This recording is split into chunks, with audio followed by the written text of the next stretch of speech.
winter, folks. In a lot of different countries, it is time to put your garden bed to rest for the winter and prepare it for spring.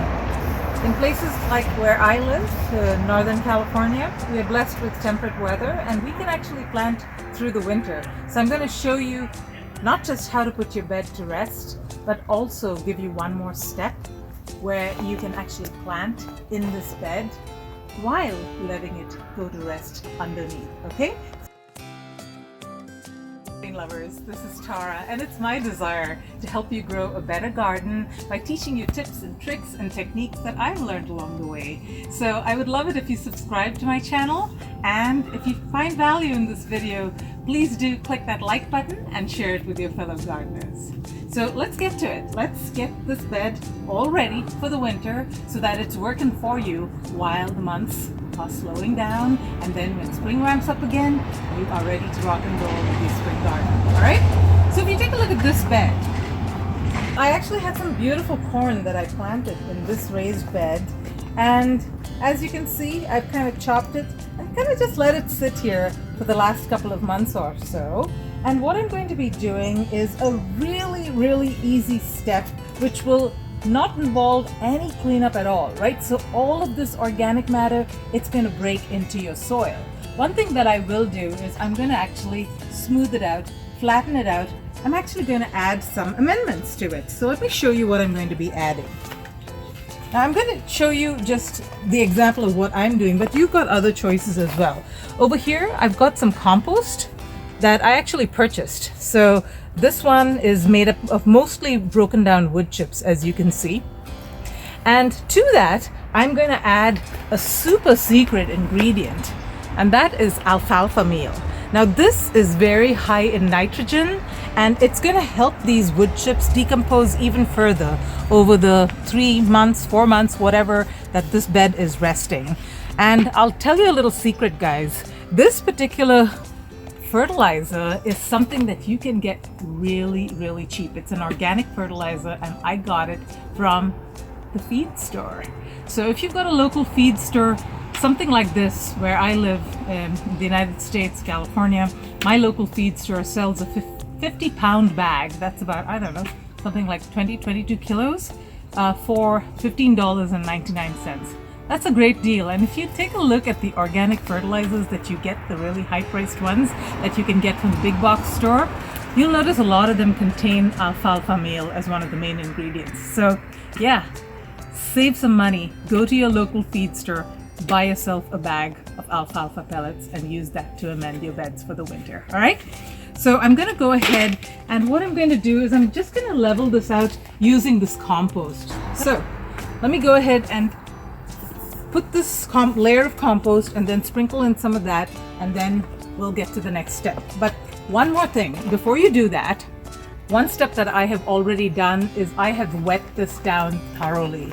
And I mean thoroughly, because especially where I live, really dry weather, this thing gets dry, and it gets, if you look over here, even though I've wet this down really nicely, at least I thought I did, as you can see here, you know, I just scrape a little bit and you've got really dry soil here.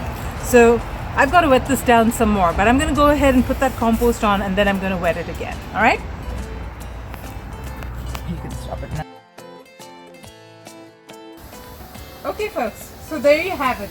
As simple as that. Sprinkle some compost. Now I'll give you some other options. Leaf mold, that's a great option. Just gather up fall leaves, run it through your lawnmower, kind of crumble it up, because the more surface area, the more the soil life can break it down faster. Leaf mold is a great option. Spread about maybe 3 to 6 inches of leaf mold and compost. Throw a little bit of your native soil in here as well, because that's going to have that soil life kind of waiting in there to explode when it gets some good water on it. And yeah, so there's lots of options that you can vermicompost. Throw a few handfuls of worms in here if you've got those. They will make some amazing vermicompost over the winter as well. I'm going to stop right here to winterize my bed. What I would do is I would cover this with a layer of mulch. Leaf mold is a great mulch, by the way. And I would put a layer of tarp over it. I'd weigh it down with some bricks, and that's it. I wouldn't bother to open it for 3, 4, 6 months, however long it takes for your growing season to start. But what I'm going to do, because I'm actually going to be growing in this bed, is I am going to cover this with a layer of newspaper. Now, newspaper is organic material too and will break down over time. And what this is going to help me do as I layer on this newspaper is it's going to give me a nice smooth base on which I'm going to put another layer of compost, and then I'm going to plant my winter vegetables in it. And then I'm also going to put some potting soil around those winter vegetables so that they hold really firm.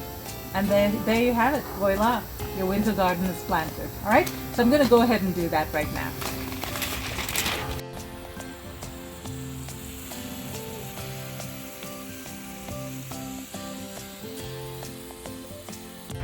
Okay folks, so I have been laying this compost over the newspaper. I kind of did it halfway just to show you guys, and I've also brought some plants. I've got some beautiful butter crunch lettuce that's ready to go in the garden, and I've also got some cilantro. So I'm going to be planting those up here in just a moment, and I'm going to show you how I do that. So I've got all of these plants laid out here. So what you want to do is you want to make a hole. Oops, he wants to jump in already, doesn't he? And you grab some of this beautiful potting soil that I made myself. I'll link a video to how I make this potting soil. And what you want to do is you want to place some of it in the hole that you're going to be planting in, and then you just pop this in here and surround it by the soil. Press it down nice and firm. And don't forget to water it in after you're done. And that's it. This is going to grow into a beautiful buttercrisp lettuce. It's going to be a head lettuce, but you can pluck off the leaves, kind of do the cut and come again method as well if you want to. This is a nice loose leaf lettuce, and I'm going to grow it to a head. I had a lot of success growing lettuce earlier this year, and I want to try and do it again. So that's it folks, I'm going to go ahead and finish up this bed. I hope you enjoyed this video. I hope you learned something new, and don't forget to like and subscribe. And until next time, live green and love your greens.